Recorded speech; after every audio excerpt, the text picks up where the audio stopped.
on ERP, CRM and SCM, Customer Relationship Management and Supply Chain Management.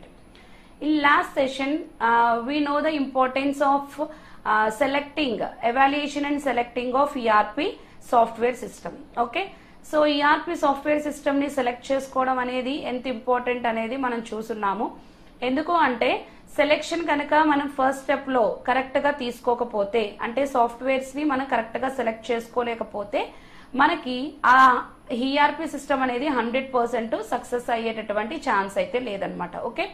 So ERP systems మనం ఏదైతే కాస్ట్లీగా లేకపోతే time taking గా అలాగే risk తో కూడుకొని మనం మన ఆర్గనైజేషన్ లో ఇంప్లిమెంట్ చేయాలి అనుకుంటున్నామో దాని యొక్క సాఫ్ట్వేర్ ని మనం కరెక్ట్ గా సెలెక్ట్ చేసుకున్నట్లయితే దాన్ని 100% మన ఆర్ఓఐ అనేది పొందేటటువంటి అవకాశం ఉందన్నమాట. రిటర్న్ ఆఫ్ ఇన్వెస్ట్మెంట్ అనేది 100% జరిగేటటువంటి అవకాశం ఉంది. Okay. So selection, evaluation and selection process అనేది చాలా చాలా చాలా ఇంపార్టెంట్. ఓకే. సో సెలెక్షన్ చెయ్యడం అంటే అంటే ఎవాల్యుయేట్ చేసుకోవడానికి మనకి కొన్ని రిక్వైర్మెంట్స్ అనేవి ఉండాలి అని చెప్పుకున్నాము. సో ఫస్ట్ మనకి తెలియాల్సింది ఏంటి అంటే బిజినెస్ యొక్క పర్పస్. ఓకే. బిజినెస్ పర్పస్ ఏదైతే ఉందో మనకి తెలియాలి. అంటే మన ఆర్గనైజేషన్ ఏ పర్పస్ పైన రన్ అవుతుంది, ఓకే, మెయిన్ ఎజెండా ఏంటి అనేది మనకి తెలుసుండాలి. ఓకే. తర్వాత రిక్వైర్మెంట్స్ లోకి వచ్చేటప్పటికి ఏంటి అంటే సిస్టమ్ టెక్నికల్ రిక్వైర్మెంట్స్ మనకి తెలుసుండాలి, అలాగే సిస్టమ్ రిక్వైర్మెంట్స్ కూడా తెలుసుండాలి అని మనం అనుకున్నాం. ఓకే. సో వీటితో పాటు అడిషనల్ రిక్వైర్మెంట్స్ కూడా ఉన్నాయి అని అనుకుందాం. అంటే సైజ్ ఆఫ్ ద కంపెనీ కానివ్వండి, ఓకే, సో దాని ట్రాన్సాక్షన్స్, డైలీ ఆపరేషన్స్ ఏమైతే ఉంటున్నాయో ఆపరేషన్స్ కానివ్వండి, ఓకే, సో బడ్జెట్ కానివ్వండి, ఓకే, సో మనం ఎంతవరకు దానికోసం సెట్ చేయగలుగుతాం, బడ్జెట్ ని సెట్ చేసుకోగలుగుతాము, అలాట్ చేసుకోగలుగుతాము. ఓకే. సో ఇలాంటివన్నీ కూడా మనం తెలుసుకొని ఉండడం వల్ల ఈజీగా మనం ఎవాల్యుయేట్ చేసుకునేటటువంటి ఛాన్స్ అయితే ఉందన్నమాట. ఓకే. సో బేసిక్ గా మన బిజినెస్ గురించి మనకి తెలిసి ఉండాలి. ఓకే. సో బిజినెస్ ఏదో అందరితో పాటు రన్ చేస్తున్నాము, ఇవి ప్రొసెసర్స్ ఉంటాయి వాటిని ఫాలో అయిపోతున్నాము అనేది కాకుండా మెయిన్ మనకి తెలియాల్సింది ఏంటి అంటే పర్పస్. ఓకే. సో పర్పస్ అనేది తెలియకపోతే మనకి రిక్వైర్మెంట్స్ కరెక్ట్ గా మనం ఎవాల్యుయేట్ చేసుకోలేము. సో రిక్వైర్మెంట్ తెలియనప్పుడు మనం వాటికి ఏ మాడ్యూల్స్ అప్లై చేయాలి, ఏ సాఫ్ట్వేర్ ని సెలెక్ట్ చేసుకోవాలి అనేది కూడా మనం సెట్ చేసుకునేటటువంటి ఛాన్స్ అయితే లేదనమాట. ఓకే. సో ముందు మనకి పర్పస్ అలాగే రిక్వైర్మెంట్స్, ఓకే, ఈ రెండు కూడా ఎవాల్యుయేషన్ అండ్ సెలెక్షన్ ప్రాసెస్ లో మనకి బేసిక్ గా కావాల్సినటువంటి ఐటమ్స్ అనమాట. ఓకే. బిజినెస్ పర్పస్ అలాగే రిక్వైర్మెంట్స్. ఓకే. సో ఈ పర్పస్ రిక్వైర్మెంట్స్ తో పాటు మనకేం తెలిసి ఉండాలి అంటే ఎమర్జింగ్ ట్రెండ్స్ అనేవి కూడా తెలిసి ఉండాలి. ఓకే.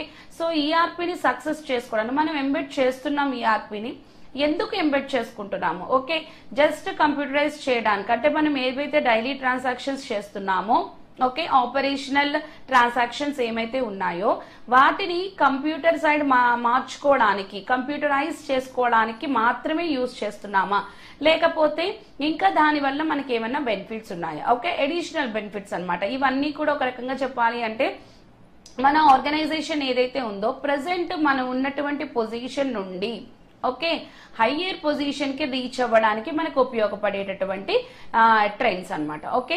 సో ఇవి ఏమున్నాయి అనేది ఒకసారి మనం చూద్దాం. ఓకే. ఫస్ట్ ఏంటి అంటే CRM is at the top. ERP మనం ఆల్రెడీ లాస్ట్ సెషన్స్ లో మనం చూస్తున్నాము. ఈఆర్పిని ఎంబెడ్ చేసుకున్న ఈఆర్పి సిస్టమ్స్ ఇంట్రడ్యూస్ చేసిన తర్వాత సిఆర్ఎం మీద ఫోకస్ అనేది ఎక్కువ అవ్వడం జరిగింది అని అనుకున్నాం. ఓకే. సో మాన్యువల్ గా బిజినెస్ చేసేటప్పుడు జస్ట్ ప్రొడక్షన్ ఏదైతే ఉందో, ప్రోడక్ట్ ఏదైతే ఉందో ఆ ప్రొడక్షన్ యూనిట్ తో అది ఏమైపోతుందంటే ఎండ్ అయిపోతుంది. ఓకే. సో దీన్ని మనం మార్కెట్ లో రిలీజ్ చేసేసాం, లేకపోతే ఎవరైతే మన దగ్గర పర్చేస్ చేస్తున్నారో ఆ ప్రోడక్ట్ ని వాళ్ళకి ఇచ్చేసామో అక్కడితో అయిపోయేది. ఓకే. కానీ ఇక్కడ ఏంటి అంటే సిఆర్ఎం కి ఇంపార్టెన్స్ అనేది ఇవ్వడం జరిగింది. సిఆర్ఎం అంటే ఏమనుకున్నాము? Customer relationship management. దాని నేమ్ లోనే మనకు అర్థమవుతుంది, కస్టమర్ తో రిలేషన్షిప్ మెయింటైన్ చేయడానికి కావలసినటువంటి ఫంక్షనల్ టూల్స్ మనకి సిఆర్ఎం లో ఉండడం జరిగింది. ఓకే. సో సిఆర్ఎం కి ఎప్పుడైతే ఇంపార్టెన్స్ ఇచ్చామో సో దీనిలో మనకి ఎప్పుడైతే కొన్ని పర్టికులర్ టూల్స్ అనేవి అవైలబుల్ గా ఉన్నాయో కస్టమర్ తో రిలేషన్షిప్ మెయింటైన్ చేయడానికి, సో ఈ టూల్స్ ని బేస్ చేసుకొని మనం కస్టమర్ తో లాంగ్ టైమ్ రిలేషన్షిప్ ని మెయింటైన్ చేసే అవకాశం ఉంది. ఎప్పుడైతే లాంగ్ టైమ్ రిలేషన్షిప్ ని మనం మెయింటైన్ చేస్తున్నామో, సస్టైన్ చేస్తున్నామో, మన బిజినెస్ ని కూడా మనం ఏం చేయొచ్చు అంటే లాంగ్ టైమ్ సర్వైవ్ అయ్యేటటువంటి అవకాశం అయితే ఉందన్నమాట. ఓకే, సో మన బిజినెస్ లాంగ్ టైమ్ రన్ అవ్వాలి అంటే మనం కస్టమర్ తో long time relationship, long time అనే కాదు, గుడ్ కమ్యూనికేషన్ అనేది మనం మెయింటైన్ చేయగలిగినటువంటి అవకాశం ఉంది. ఓకే, సో కమ్యూనికేషన్ మెయింటైన్ చేయడానికి, రిలేషన్షిప్ మెయింటైన్ చేయడానికి కావలసినటువంటి టూల్స్ అనేవి మనకి సిఆర్ఎం లో ఉండడం జరిగింది. ఆల్రెడీ మనం అనుకున్నాము. సో మనం ఎక్కడికైనా పర్చేస్ చేయడానికి వెళ్ళాము అనుకోండి, మనకి వాళ్ళు లక్కీ డిప్ అనో లేకపోతే ఏదైనా యాడ్ చేసుకోవడం అనో ఇంకొకటనో మన ఫోన్ నెంబర్స్ కానీ మన ఈమెయిల్ ఐడీస్ కానీ తీసుకోవడం జరుగుతుంది. ఓకే, సో ఎప్పుడైతే మనం ఫోన్ నెంబర్, ఈమెయిల్ ఐడి ఇచ్చామో, సో ఫర్దర్ గా వాళ్ళు ఏమైనా న్యూ ప్రోడక్ట్స్ వచ్చినా, లేకపోతే ఏదైనా డిస్కౌంట్స్ పెట్టినా, లేకపోతే న్యూ బ్రాంచెస్ వాళ్ళు ఓపెన్ చేసినా, ఇలాంటి కేసులు వాళ్ళు ఏం చేస్తారంటే మనకి డైరెక్ట్ గా మెసేజ్ అనేది పంపించడం జరుగుతుంది. ఒకవేళ ఈ కమ్యూనికేషన్ లేదు అనుకోండి, మనకు ఒకవేళ ఆఫర్లు పెట్టారు అనుకోండి, ఎవరైనా డైరెక్ట్ గా వెళ్లి విజిట్ చేస్తే వాళ్ళు మనకి ఏమైనా చెప్తే అప్పుడు మనకు తెలుస్తుంది. ఓకే, కానీ ఇక్కడ అలాంటి ఇండైరెక్ట్ కమ్యూనికేషన్ అనేది ఏమీ లేకుండా డైరెక్ట్ గా ఆర్గనైజేషన్ వాళ్ళే ఏం చేస్తున్నారంటే మనకి మెసేజ్ అనేది పంపించడం జరుగుతుంది. దీనివల్ల ఏమవుతుందంటే విజిట్స్ అనేవి ఇంక్రీజ్ అవుతాయి. ఎప్పుడైతే విజిట్స్ ఇంక్రీజ్ అయినాయో ఆటోమేటిక్ గా సేల్స్ కూడా ఏమవుతుంది ఇంక్రీజ్ అయ్యేటటువంటి ఛాన్స్ ఉంది. ఫర్ దట్ మన ఆర్గనైజేషన్ కూడా ఇంప్రూవ్ అయ్యేటటువంటి ఛాన్స్ ఉందన్నమాట. ఓకే, సో ఈ విధంగా కస్టమర్ తో రిలేషన్షిప్ ని మెయింటైన్ చేయడానికి, ఓకే, సో కస్టమర్ డీటెయిల్స్ ని స్టోర్ చేసుకోవడము, అలాగే వాటిని అప్డేట్ చేసుకోవడము, అలాగే వాటిని మన డైలీ ట్రాన్సాక్షన్స్ ఏమైతే ఉన్నాయో వాటిలో యూజ్ చేసుకోవడము. ఓకే, సో ఇలాంటివన్నీ కూడా మనకి రెగ్యులర్ గా ఆటోమేటిక్ గా జరిగిపోతుంది కాబట్టి సో లాంగ్ టైమ్ రిలేషన్షిప్ ని మెయింటైన్ చేసే అవకాశం ఉంటుంది. అలాగే దాని ద్వారా మన ఆర్గనైజేషన్ కూడా లాంగ్ టైమ్ సర్వైవ్ అయ్యేటటువంటి అవకాశం అయితే ఉంటుందన్నమాట. ఓకే, నెక్స్ట్ వన్ ఏంటి అంటే need based ERP purchases. Need based ERP purchases అంటే ఈఆర్పి సాఫ్ట్వేర్ ని మనం ఏం చేస్తున్నాం అంటే మన సిస్టమ్ లో ఎంబెడ్ చేస్తున్నాం, మన ఆర్గనైజేషన్ లో ఎంబెడ్ చేస్తున్నాం. ఓకే, ఎర్లీ ఈఆర్పి సిస్టమ్స్ లో ఎలా ఉండేదంటే మనం ఆల్రెడీ చెప్పుకున్నాం, ఒక సాఫ్ట్వేర్ ని మనం తీసుకున్నాము అనుకోండి, ఒక ఈఆర్పి సాఫ్ట్వేర్ ని తీసుకున్నాము అనుకోండి, దానిలో మళ్ళీ నెంబర్ ఆఫ్ మాడ్యూల్స్ ఉండే అవకాశం ఉందన్నమాట. ఓకే, అనుకున్నాం కదా మనకి డిఫరెంట్ ఫంక్షనల్ ఏరియాస్ ఉంటాయి ఆర్గనైజేషన్ లో. ప్రతి ఫంక్షనల్ ఏరియా అలాగే దాని ప్యారలల్ ఫంక్షనల్ ఏరియాస్ ఏమైతే ఉన్నాయో సో వాటితో సేమ్ ఫంక్షన్స్ అనేవి ఉండడం జరగదన్నమాట. ఓకే, డిఫరెంట్ ఫంక్షన్స్ ఉంటాయి. ఫర్ ఎగ్జాంపుల్ ఫైనాన్స్ డిపార్ట్మెంట్ తీసుకున్నాము అనుకోండి, ఫైనాన్షియల్ ట్రాన్సాక్షన్స్ అన్ని కూడా, ఫైనాన్షియల్ ఫంక్షనాలిటీస్ అన్ని కూడా అక్కడ జరుగుతూ ఉంటాయి. ప్రొడక్షన్ డిపార్ట్మెంట్ తీసుకున్నాం అనుకోండి, మ్యానుఫ్యాక్చరింగ్ కి సంబంధించినవి ఓకే అక్కడ మనకి జరుగుతూ ఉంటాయి. సేల్స్ తీసుకున్నాము అనుకోండి, సేల్స్ కి సంబంధించినవి జరుగుతాయి. సో ఇలా ఇండివిడ్యువల్ సిస్టమ్స్ ఫంక్షనల్ ఏరియాస్ లో వాటి ఫంక్షన్స్ కూడా, ఫంక్షనాలిటీస్ కూడా ఎలా ఉంటాయంటే ఇండివిడ్యువల్ గా ఉండేటటువంటి అవకాశం ఉంది. ఓకే, సో ఒక ఫంక్షనల్ మాడ్యూల్ కి అప్లై చేయాల్సినటువంటి మాడ్యూల్స్ అంటే సాఫ్ట్వేర్ లో ఉన్నటువంటి మాడ్యూల్స్ మనం వేరే దానికి అప్లై చేసినా కూడా అవి వర్కౌట్ అయ్యేటటువంటి అవకాశం లేదనమాట. ఓకే, సో మన ఫంక్షనల్ మాడ్యూల్స్ ఏమైతే ఉన్నాయో సాఫ్ట్వేర్ లో అవి మన బిజినెస్ లో ఉన్నటువంటి ఫంక్షనల్ మాడ్యూల్స్ తో, ఫంక్షనల్ ఏరియాస్ తో ఏమవ్వాలంటే డిపార్ట్మెంట్స్ తో కోఆపరేట్ అవ్వాలి, కోఆర్డినేట్ అవ్వాలి. ఓకే, సో ఇలా మనకి సింక్రనైజేషన్ ఉన్నప్పుడు మాత్రమే అవి పర్ఫెక్ట్ గా రన్ అయ్యేటటువంటి అవకాశం అయితే ఉందన్నమాట. ఓకే, సో ఇలాంటప్పుడు జనరల్ గా ఏంటి అంటే ఒక సాఫ్ట్వేర్ లో మనకి నెంబర్ ఆఫ్ మాడ్యూల్స్ ఉంటాయి అనుకుందాం. ఫర్ ఎగ్జాంపుల్ 50 మాడ్యూల్స్ ఉన్నాయి అనుకుందాం. ఓకే, అయితే 50 మాడ్యూల్స్ మనకి అవసరం లేదు. ఓకే, నా ఆర్గనైజేషన్ లో ఒక 10 డిపార్ట్మెంట్స్ ఉన్నాయి అనుకుందాం. సో నేను 10 మాడ్యూల్స్ ని అంటే ఈ 10 డిపార్ట్మెంట్స్ కి ఏమైతే మాడ్యూల్స్ ఇక్కడ సూట్ అవుతాయి అని నేను అనుకుంటున్నానో ఆ 10 మాడ్యూల్స్ ని నేను ఇంప్లిమెంట్ చేసుకుంటే సరిపోతుంది. కానీ ఎర్లియర్ డేస్ లో ఈఆర్పీని ఇంప్లిమెంట్ చేసినటువంటి ఎర్లియర్ డేస్ లో ప్యాకేజ్ మొత్తాన్ని కూడా మనం పర్చేస్ చేయాల్సిన అవసరం ఉండేది. కానీ ఇప్పుడైతే అలాంటి సిస్టమ్ ఏమీ లేదు. ఓకే, మనం ఏమైతే యూజ్ చేయాలి అనుకుంటున్నామో, నా దగ్గర 50 మాడ్యూల్స్ ఉన్నాయి, నేను సెలెక్ట్ చేసుకున్నటువంటి సాఫ్ట్వేర్ లో నాకు ఒక 10 మాడ్యూల్స్ వరకు మాత్రమే కావాలి. సో ఈ 10 మాడ్యూల్స్ ని మాత్రమే నేను ఏం చేసుకోవచ్చు అంటే పర్చేస్ చేసేటటువంటి అవకాశం ఉందన్నమాట. ఓకే, సో దీని వల్ల ఏమవుతుంది అంటే మన ERP సిస్టమ్ ని ఇంప్లిమెంట్ చేయడానికి సాఫ్ట్వేర్ కాస్ట్ కూడా ఏమవుతుంది అంటే రెడ్యూస్ అయ్యేటటువంటి అవకాశం ఉంది. ఓకే, సో కాస్ట్ ని మనం రెడ్యూస్ చేసుకోవడానికి, ఓకే, అలాగే ఈజీగా మెయింటైన్ చేయడానికి. ఎందుకంటే ఇప్పుడు మనకి బల్క్ లో మాడ్యూల్స్ ఉండట్లేదు, అంటే 50 మాడ్యూల్స్ ఉన్నప్పుడు దాని మెయింటెనెన్స్ వేరుగా ఉంటుంది. దాన్ని మనం తగ్గించేసాము, 10 మాడ్యూల్స్ తీసుకొచ్చాము, దాని మెయింటెనెన్స్ ఆటోమేటిక్ గా ఈజియర్ అయిపోతుంది అనమాట. ఓకే, సో కాస్ట్ మనకి తగ్గుతుంది, అలాగే ఇంప్లిమెంటేషన్ టైం కూడా తగ్గుతుంది, అలాగే మనకి ఈజినెస్ అనేది కూడా ఏమవుతుంది అంటే పెరిగేటటువంటి అవకాశం ఉందన్నమాట. ఓకే, సో ఈ విధంగా మనకి ఏదైతే అవసరం అనుకుంటున్నామో దాని వరకు మాత్రమే మనం పర్చేస్ చేసేటటువంటి అవకాశం అయితే ఉంది. ఓకే, థర్డ్ వన్ ఏంటంటే increasing focus on business intelligence ERP. Okay, business intelligence ERP. Business intelligence అనేది మనం ఎందుకు చెప్పుకున్నాము అంటే ప్రెసెంట్ మన ఆర్గనైజేషన్ ఏ పొజిషన్ లో ఉంది, ఓకే, ఇన్ ఫ్యూచర్ అది ఏ పొజిషన్ లో ఉండబోతోంది, ఓకే, మనం ప్రెడిక్ట్ చేసుకోవచ్చు. ఓకేనా, ఎలా ప్రెడిక్ట్ చేస్తాము అంటే ఆల్రెడీ మనం చెప్పుకున్నాము, ఇక్కడ మనకి ఆటోమేటెడ్ రిపోర్ట్స్ అనేవి ఉంటాయి. ఈ రిపోర్ట్స్ అనేవి అన్ని ఫంక్షనల్ ఏరియాస్ ని కలుపుతూ మనకి రిపోర్టింగ్ అనేది జనరేట్ అవ్వడం జరుగుతుంది. యునిక్ రిపోర్టింగ్ అనేటటువంటి ఫీచర్ ని మనం చెప్పుకున్నాము. సో ఈ యునిక్ రిపోర్టింగ్ అనేది ఏంటంటే ప్రతి డిపార్ట్మెంట్ లోనూ కూడా వేరే డిపార్ట్మెంట్ తో డెఫినెట్ గా సింక్రనైజేషన్ ఉంటుంది, ఓకే, కనెక్షన్ ఉంటుంది.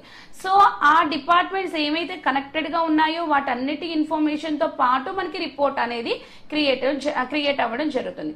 ఫర్ ఎగ్జాంపుల్ సేల్స్ ఉంది అనుకుందాము. ఓకే, సో సేల్స్ డిపార్ట్మెంట్ లో మనకి ఏమేమి ఇంక్లూడ్ అయ్యే ఛాన్స్ ఉందంటే CRM డిపార్ట్మెంట్ లో ఉన్నటువంటి ఇన్ఫర్మేషన్ ఇంక్లూడ్ అయ్యే ఛాన్స్ ఉంది. ఓకే, ఎందుకంటే మనం సేల్ చేసాము అనుకోండి, కస్టమర్ కి సేల్ చేస్తున్నాం.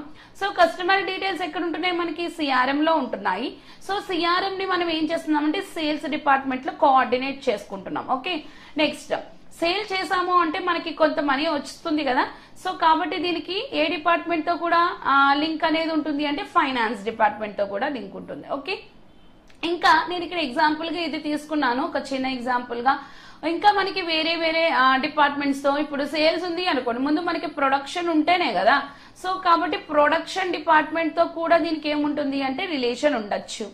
ఒకవేళ ఇన్వెంటరీ అనేది మనకి స్టాక్ అనేది ఇన్వెంటరీలో ఉంటుంది అని అనుకున్నాం కదా. సో సేల్స్ చేయాలి అంటే మన ప్రోడక్ట్ ఎక్కడైతే ఉంటుందో అక్కడ నుండి మనం తీసుకోవడం జరుగుతుంది. సో ఇన్వెంటరీ డిపార్ట్మెంట్ తో కూడా రిలేషన్. ఇలా ఒక డిపార్ట్మెంట్ కి అదొక్కటే ఇండివిజువల్ గా వర్క్ చేయడం కుదరదు, అది ఖచ్చితంగా వేరే డిపార్ట్మెంట్ తో కోఆర్డినేట్ అయ్యి వర్క్ చేయాల్సినటువంటి అవసరం ఉంది.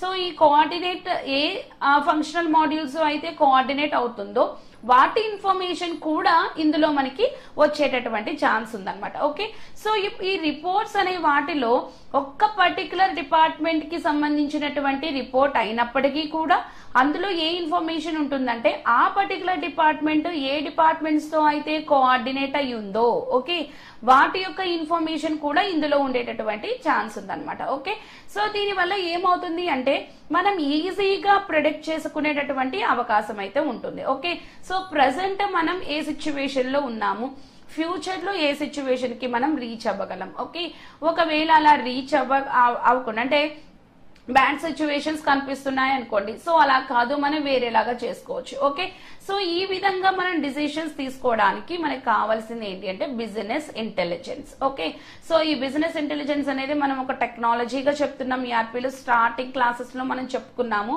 యూనిట్ 1 లో. ఓకే, బిజినెస్ ఇంటెలిజెన్స్ అనే దాంట్లో ఏంటంటే డేటా స్టోర్ అయి ఉంటుంది.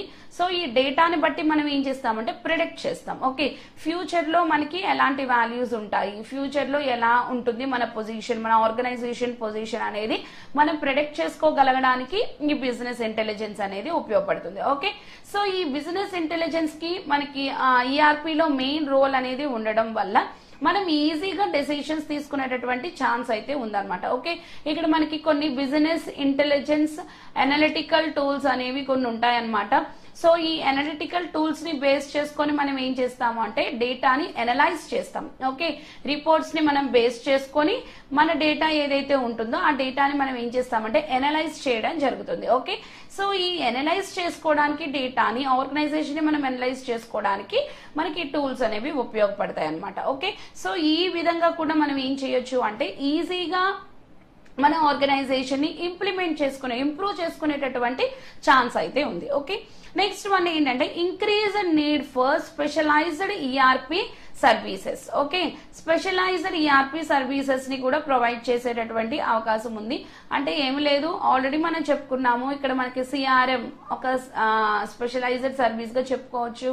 అలాగే బిజినెస్ ఇంటెలిజెన్స్ కానివ్వండి, అలాగే సప్లై చైన్ కానివ్వండి. ఓకే, అలాగే ఇక్కడ కొన్ని ఇంటర్నెట్ కి సంబంధించినటువంటి కొన్ని నెట్వర్క్స్ అనేవన్నమాట. ఓకే, సో ఇలాంటివన్నీ కూడా డిఫరెంట్ సర్వీసెస్ ని ప్రొవైడ్ చేయడం ద్వారా మనం మన బిజినెస్ ని మంచిగా సర్వైవ్ చేసుకునేటటువంటి అవకాశం అయితే ఉందన్నమాట. ఓకే, నెక్స్ట్ వన్ ఏంటి అంటే better integration architecture. Okay, so దీన్ని మనం బేసిక్ రూల్ గా మనం చెప్పుకున్నాము. ఈఆర్పీలో ఇంటిగ్రేషన్ అనేది ఏంటంటే కోఆర్డినేషన్. Okay, connection. ఓకే, మనకి డిఫరెంట్ ఫంక్షనల్ ఏరియాస్ డిపార్ట్మెంట్స్ ఉంటాయి అనుకున్నాము. సో మాన్యువల్ గా చేసినప్పుడు ఇవన్నీ కూడా ఒకదానితో ఒకటి కనెక్షన్ లేకుండా ఇండివిడ్యువల్ గా ఉన్నాయి. సో ట్రాన్సాక్షన్స్ జరిగినప్పుడు ఒక డిపార్ట్మెంట్ లో ఉన్నటువంటి ఇన్ఫర్మేషన్ ఇంకో డిపార్ట్మెంట్ లో షేర్ చేసుకోవాలంటే కొంచెం టఫ్ గా ఉంటుంది అనమాట. ఓకే, అయితే ఇక్కడ మనం ఏం చేస్తున్నాము అంటే ఇంటిగ్రేషన్ అనేది ప్రొవైడ్ చేస్తున్నాము. ఓకే, ఒకదానికి ఒకటి ఏం చేస్తున్నాము అంటే కనెక్ట్ చేసుకుంటున్నాం. ఓకే, ఎప్పుడైతే కనెక్షన్ అనేది మనం పెడుతున్నామో ఆటోమేటిక్ గా అక్కడ ఏం జరుగుతుంది అంటే షేరింగ్ అనేది జరుగుతుంది. అంటే ఇన్ఫర్మేషన్ ఈజీగా ఒక ప్లేస్ నుంచి ఇంకొక ప్లేస్ కి షేర్ చేసుకునేటటువంటి అవకాశం. షేర్ అంటే ఏంటి, మూవ్ చేసుకోవడం అనమాట, ఫ్లో అనమాట. ఓకే, సో ఇలాంటి అవకాశం అయితే మనకి ఉంది. ఎప్పుడైతే షేర్ చేసుకుంటున్నామో ఆటోమేటిక్ గా బెటర్ రిపోర్టింగ్ అనేది వచ్చేటటువంటి ఛాన్స్ ఉందన్నమాట. ఓకే, ఆటోమేషన్ అనేది పర్ఫెక్ట్ గా జరిగేటటువంటి ఛాన్స్ అయితే ఉందన్నమాట. ఓకే, ఈ విధంగా ఏంటంటే బెటర్ ఇంటిగ్రేషన్ ఆర్కిటెక్చర్ ని క్రియేట్ చేస్తుంది. ఓకే, మనం ఇదే పాయింట్ ని మనం ఇంకో విధంగా కూడా చెప్పుకుందాము. డిపార్ట్మెంట్స్ మనకి ఒక 5 డిపార్ట్మెంట్స్ ఉన్నాయి అనుకుందాం. ఓకే, ఆర్గనైజేషన్ లో ప్రతి డిపార్ట్మెంట్ నుండి ఇంకొక డిపార్ట్మెంట్ కి ఖచ్చితంగా రిలేషన్ ఉండాలని రూల్ ఏమీ లేదు. కొన్నిసార్లు ఏంటి అంటే డైరెక్ట్ గా రిలేషన్షిప్ ఉండొచ్చు, కొన్నిసార్లు ఏంటంటే ఇండైరెక్ట్ గా కూడా రిలేషన్షిప్ ఉండొచ్చు. ఓకే, సో డైరెక్ట్ గా 1 ని 4 ని నేను కనెక్ట్ చేశాను. ఓకే, అది కాకుండా కొన్నిసార్లు ఇండైరెక్ట్ గా కూడా మనం రిలేషన్షిప్, అంటే ఇప్పుడు 2 కి 1 కి మధ్య రిలేషన్షిప్ ఉంది, 2 నుండి 4 కి మనం రిలేషన్షిప్ ని క్రియేట్ చేసాం. సో దట్ 1 to 4 కూడా రిలేషన్షిప్ అనేది క్రియేట్ అవుతుంది. ఓకే, సో ఈ విధంగా కూడా మనకి రిలేషన్షిప్ ఉండొచ్చు.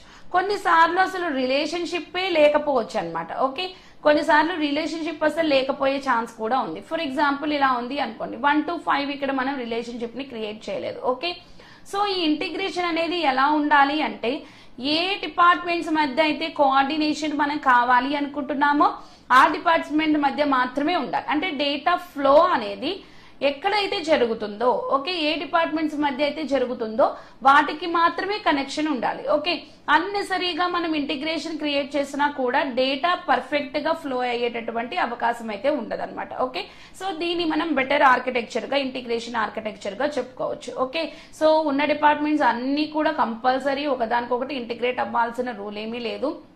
ఇందాక మనం చెప్పుకున్నాం సేల్స్ డిపార్ట్మెంట్ ఉంది అనుకోండి, మనకి చాలా రకాల డిపార్ట్మెంట్స్ ఇంకా వేరుగా ఉంటాయి. సో దీనికి ఏవైతే కనెక్ట్ అయి ఉన్నాయో అవి మాత్రమే ఇంటిగ్రేట్ అవ్వాల్సిన అవసరం అయితే ఉందన్నమాట. ఓకే, సిఆర్ఎం ఉంది అనుకోండి, ఓకేనా, సేల్స్ కి సప్లై చైన్ తో కూడా రిలేషన్ ఉంటుంది, ప్రొడక్షన్ తో కూడా రిలేషన్ ఉంటుంది. ఓకే, సో ఇంకా చాలా రకాలుగా కొన్ని డిపార్ట్మెంట్స్ ఉన్నాయనుకోండి, వేరే వాటితో దానికి రిలేషన్షిప్ అనేది ఉండదు అనమాట. ఓకే, సో ఈ విధంగా కూడా మనం ఏం చేస్తాము అంటే బెటర్ ఇంటిగ్రేషన్ ని క్రియేట్ చేసుకునే అవకాశం ఉంది through ERP. Okay, next big companies acquiring smaller startups. Okay, మనం ఆల్రెడీ చెప్పుకున్నాము, మనం ఈఆర్పిని స్మాలర్ కంపెనీస్ లోను ఎంబెడ్ చేసుకోవచ్చు, మీడియం సైజ్ కంపెనీస్ లోను ఎంబెడ్ చేసుకోవచ్చు, అలాగే లార్జ్ సైజ్ కంపెనీస్ లోను కూడా ఎంబెడ్ చేసుకోవచ్చు. ఓకే, అయితే ఎక్కువ శాతం ఏ కంపెనీస్ చేస్తాయంటే లార్జ్, ఎందుకంటే మనం ఫస్ట్ చెప్పుకున్నది ఏంటి అంటే కాస్ట్.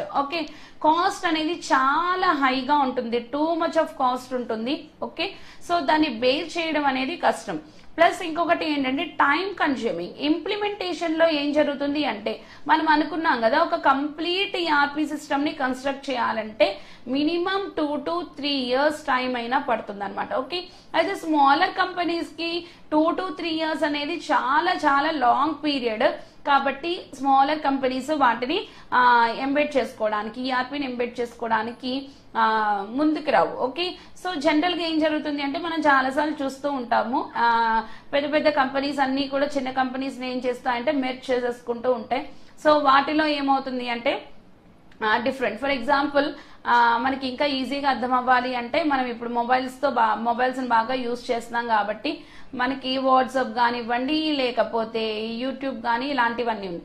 యూట్యూబ్ అనేది ఒక యాప్. ఓకే, సో ఇది ఏంటి అంటే ఫస్ట్ దీన్ని డిజైన్ చేసిన కంపెనీస్ వేరు, బట్ తర్వాత దాన్ని ఎవరు తీసుకున్నారు అంటే గూగుల్ కంపెనీ తీసుకుందన్నమాట. ఓకే, సో ఇప్పుడు యూట్యూబ్ అనేది ఏ కంపెనీకి సంబంధించిన యాప్ అంటే గూగుల్ కి సంబంధించినటువంటి యాప్. ఓకే, యాక్చువల్ గా దాన్ని బిల్డప్ చేసింది వేరే కంపెనీ, కానీ ఇప్పుడు దాన్ని మెయింటైన్ చేస్తున్నది ఏంటి అంటే గూగుల్ కంపెనీ. ఓకే, సో ఇలా బిగ్గర్ ఆర్గనైజేషన్స్ ఏమైతే ఉన్నాయో స్మాలర్ ఆర్గనైజేషన్ ఏం చేస్తాయంటే అవి అడాప్ట్ చేసుకోవడం జరుగుతుంది. సో వాటిలో కూడా అప్పుడు అవి ఏం చేస్తాయంటే ఈఆర్పిని ఎంబెడ్ చేయడం అనేది జరుగుతుంది. అంటే స్మాలర్ కంపెనీస్ ఏమైతే ఉన్నాయో with the support of large companies అవి ఈఆర్పిని ఎంబెడ్ చేసుకోగలవు. ఓకే, అంతేగాని ఇట్ సెల్ఫ్ వాటంతటా అవి మాత్రమే ఎంబెడ్ చేసుకోవడం అనేది చాలా కష్టంతో కూడుకున్నటువంటి విషయం. ఓకే, అంటే కాస్ట్ పరంగా, ఎందుకంటే బడ్జెట్ అనేది డెఫినెట్ గా చూసుకోవాలి, టైం పరంగా చూసుకోవాలి. ఓకే, అలాగే ఇంకా వేరే వేరే ఆస్పెక్ట్స్ అన్నిటినీ దృష్టిలో పెట్టుకొని స్మాలర్ కంపెనీస్ అయితే ఈఆర్పి సిస్టమ్ ని ఎంబెడ్ చేసుకోలేవు. సో లార్జర్ కంపెనీస్ ఏవైతే ఉన్నాయో వాటి సహాయంతో మాత్రమే అవి ఏం చేస్తాయంటే ఈఆర్పిని ఇంప్లిమెంట్ చేసుకోవడం జరుగుతుంది. Okay, next rising importance of ERP on cloud. Okay, మనకి ఇక్కడ నెట్వర్క్ అనేది కావాలి. మనం ఆల్రెడీ స్టార్టింగ్ లో చెప్పుకున్నాము, ఇది ఇంటర్నెట్ లో జరిగేటటువంటి ప్రాసెస్. మనం ఈ కామర్స్ ఎగ్జాంపుల్ గా కూడా చెప్పుకున్నాం. ఓకే, ఈఆర్పి లో ఈ కామర్స్ అనేది కూడా ఒకటి అనమాట. ఇంటర్నెట్ లో సేల్స్ గానీ పర్చేసెస్ గానీ మనం చెయ్యాలి అనుకుంటే గనక మనం ఈ కామర్స్ ని యూజ్ చేస్తాం. ఓకే, సో ఈ కామర్స్ ని యూజ్ చేయాలి అంటే మనకి కంపల్సరీ ఏముండాలి అంటే నెట్వర్క్ అనేది ఉండాలి. ఈ నెట్వర్క్ ప్రెసెంట్ రన్ అవుతున్నది ఏంటి అంటే క్లౌడ్ కంప్యూటింగ్ అనేది రన్ అవుతుంది అని చెప్తున్నారు. Okay, next more focus on profit from ERP. Okay, ఈఆర్పిని ఎంబెడ్ చేసుకోవడం ద్వారా మనకి ప్రాఫిట్స్ అనేవి ఎక్కువగా ఉంటాయి అని చెప్పుకుంటున్నాము.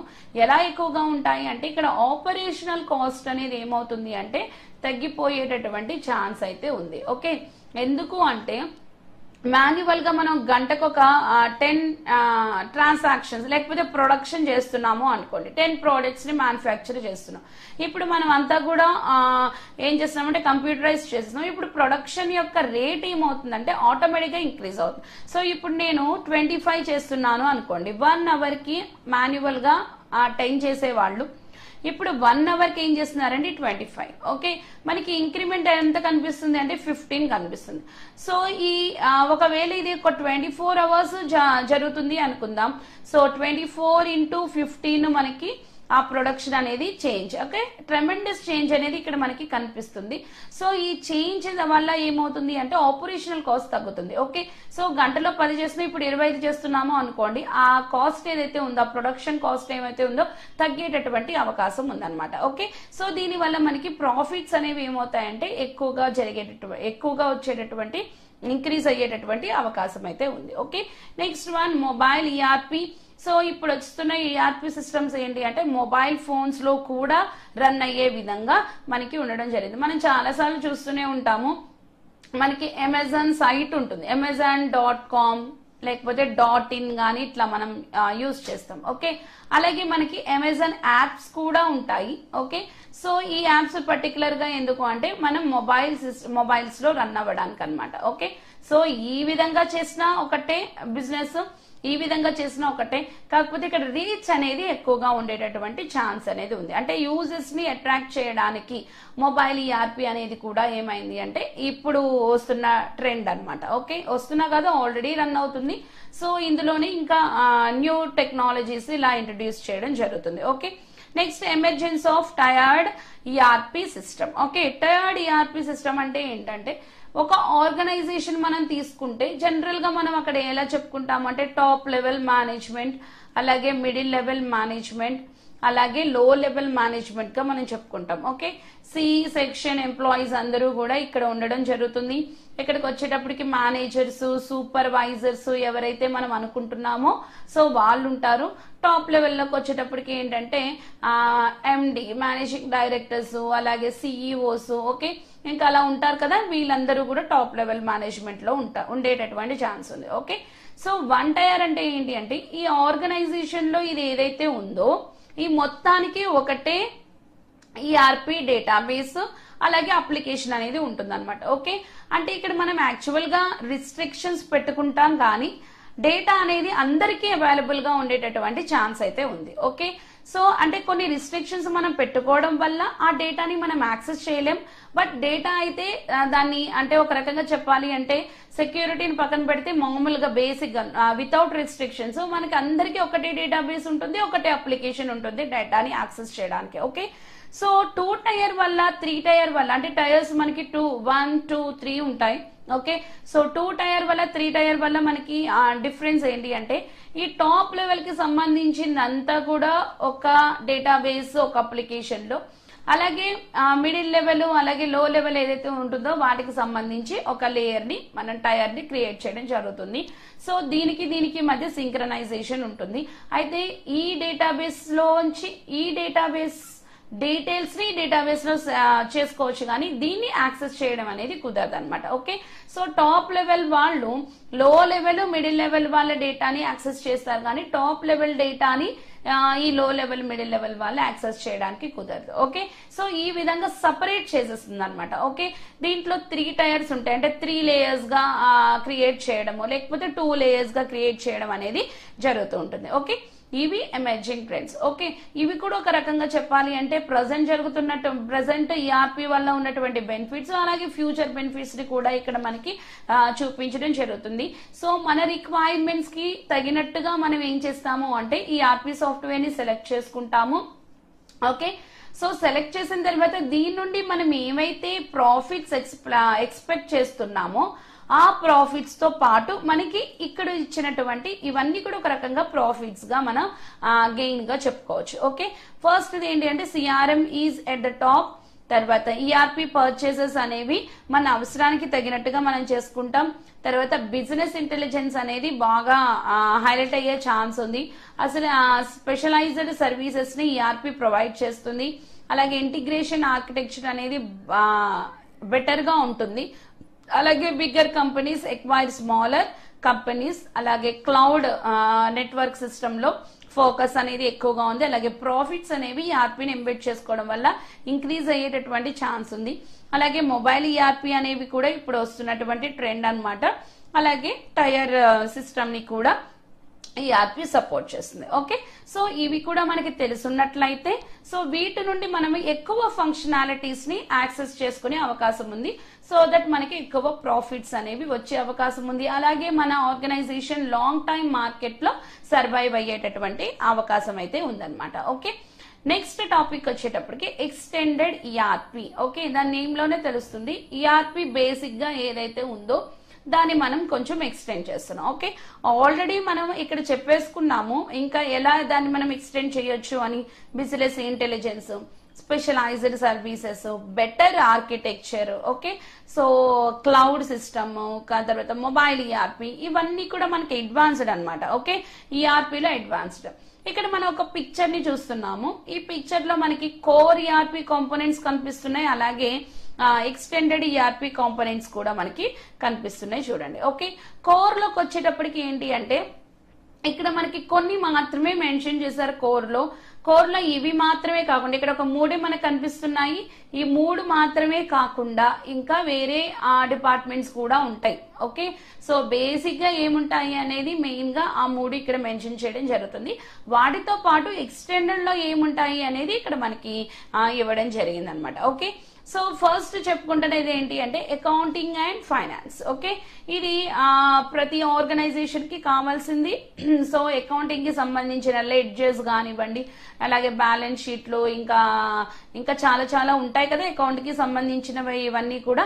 సో ఇవన్నీ మెయింటైన్ చేయాలి అంటే మనకి సపరేట్ గా దానికి సంబంధించినటువంటి ఫంక్షనల్ టూల్స్ అనేవి ఉండాలి. సో ఈ ఈఆర్పి ఆ ఫంక్షనల్ టూల్స్ ని ప్రొవైడ్ చేస్తుంది. ఓకే, నెక్స్ట్ అది ఏంటి అంటే production and material management. Production కి సంబంధించింది ఇది మెయిన్.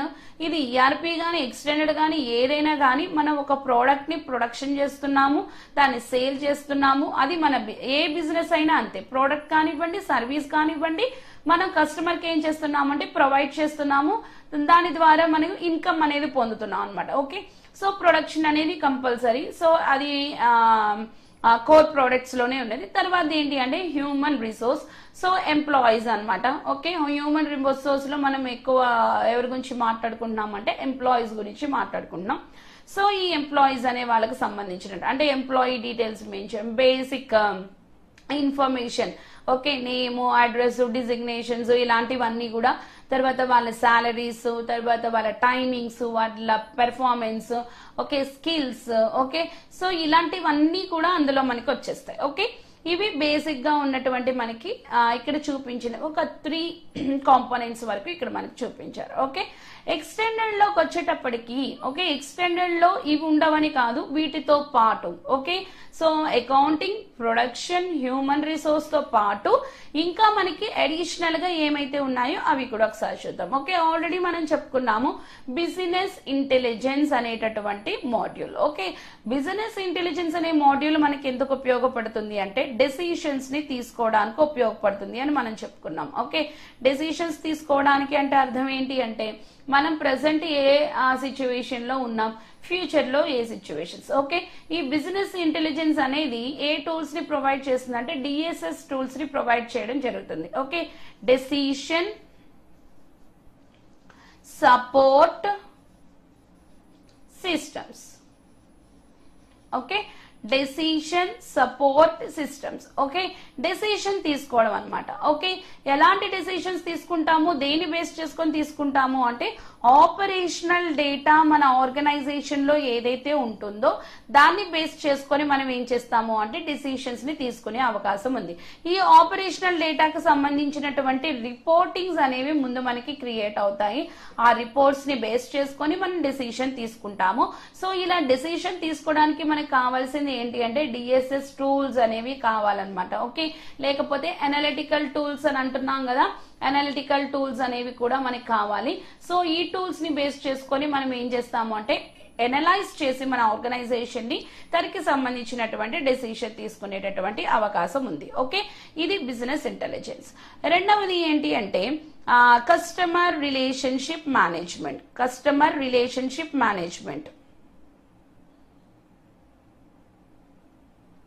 ఓకే, ఈ కస్టమర్ రిలేషన్షిప్ మేనేజ్మెంట్ అనేది మనం ఆల్రెడీ దాని నేమ్ లోనే తెలిసిపోతుంది, కస్టమర్ తో రిలేషన్షిప్ ని మెయింటైన్ చేయడానికి. ఓకే, కస్టమర్ తో రిలేషన్షిప్ ని మెయింటైన్ చేయడానికి యూజ్ చేస్తున్నాం. ఓకే, మనం అనుకున్నాం కదా, సో ఆ కస్టమర్ తో మనకి లాంగ్ టర్మ్ రిలేషన్షిప్ ఉండాలి, అలాగే గుడ్ కమ్యూనికేషన్, గుడ్ రిలేషన్షిప్ ఉండాలి అంటే కస్టమర్ డీటెయిల్స్ ని మనం బేసిక్ గా మెయింటైన్ చేయాల్సి ఉంటుంది. ఓకే, సో ఈ కస్టమర్ డీటెయిల్స్ ఏమైతే ఉన్నాయో వీటిని లాంగ్ టైం మనం స్టోర్ చేసుకోవడం ద్వారా వాళ్ళతో మనం మంచి కమ్యూనికేషన్ ని మెయింటైన్ చేసే ఛాన్స్ ఉంది. సో దట్ మన ట్రాన్సాక్షన్స్, డైలీ ట్రాన్సాక్షన్స్ ఏమైతే ఉన్నాయో అవి మనకి ఈజియర్ గా ఫుల్ ఫ్లెడ్జ్డ్ గా జరిగేటటువంటి అవకాశం అయితే ఉందన్నమాట. ఓకే, నెక్స్ట్ వన్ ఏంటి అంటే సప్లై చైన్. సప్లై చైన్ అనేది అవుటర్, ఎక్స్టర్నల్ అని మనం చెప్పుకోవచ్చు. సో ప్రొడక్షన్ అయిపోయిన తర్వాత ఆ ప్రోడక్ట్ ని కస్టమర్ కి రీచ్ అయ్యే ప్రాసెస్ ఏదైతే ఉంటుందో దాన్ని మనం ఏమన్నాము అంటే సప్లై చైన్ మేనేజ్మెంట్ అని అన్నాం. ఓకే, సో దీనిలో డిఫరెంట్ పీపుల్ ఇన్వాల్వ్ అయి ఉంటారు, డిఫరెంట్ ప్రాసెసెస్ కూడా ఇన్వాల్వ్ అయి ఉంటాయి. సో ప్రోడక్ట్ ని ఫైనల్ గా కస్టమర్ దాకా మనం తీసుకెళ్లడం అనేది జరుగుతుంది అనమాట. ఓకే, దీనికి సంబంధించింది మనం నెక్స్ట్ టాపిక్ లో చెప్పుకుందాము. లాస్ట్ కాంపోనెంట్ ఏంటి అంటే ఈ బిజినెస్. ఓకే, ఈ బిజినెస్ అనేది మనం ఇంకో రకంగా కూడా చెప్పుకున్నాం already, e commerce. Okay, electronic commerce లేకపోతే online business.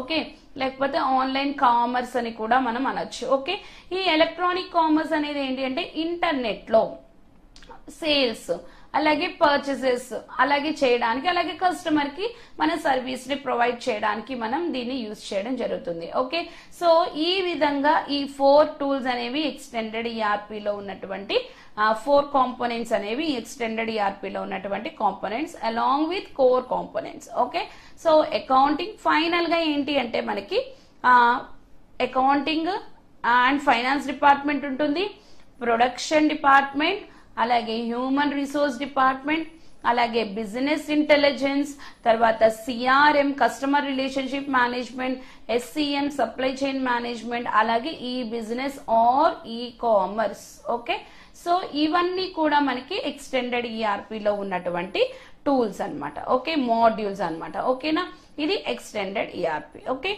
Next extended ERP యొక్క బెనిఫిట్స్ అనేవి ఒకసారి మనం చూద్దాము.